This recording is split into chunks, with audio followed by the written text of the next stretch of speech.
All of my grades, 9th, 10th, 10th, 11th, and 12th.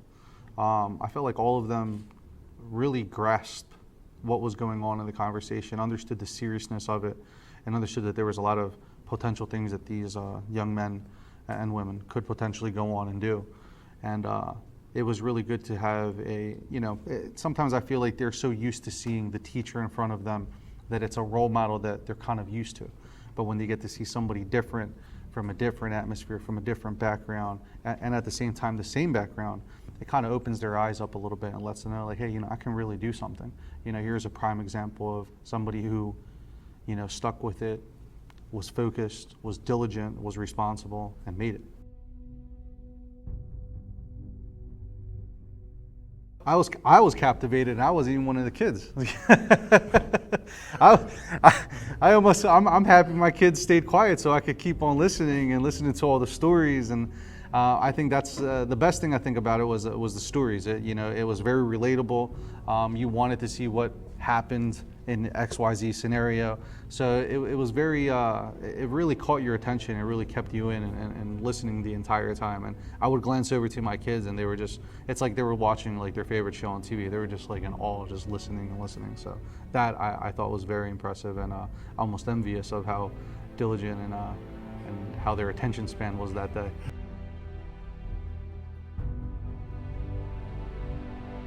Absolutely. Like I said before, I think role models are seeing a good example of what you could possibly do as long as you have your head on straight and you go down the right path, can do for you. It's good to have those type of things. It's good to have that type of experiences with these kids and those talks with these kids. And at the end of the day, they feel like they connect with you. So I think that's it's a really good thing. And then the kids start looking at the teachers like, thank you for having somebody like that come in and expressing, hey, you could do this, you can do that, and breaking things down in such a way where it's easier for them to understand and grasp the idea of there's a lot of things you can do in this life.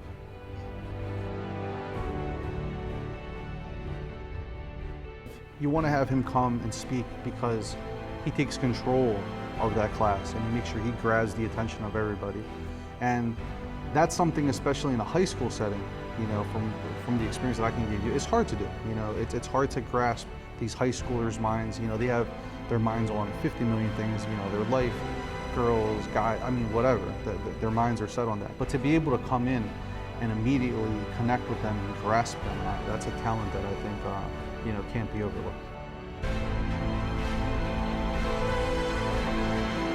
Yes, I would have them attend, especially based on the fact of what I saw that day that we had him come in, and I saw the reaction that the students had with the speech, and I think that'll translate to a second part, and I think they would already go now with the intention saying, hey, this guy had some really interesting things to say before.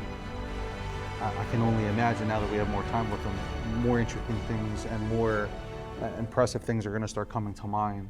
And that we need that.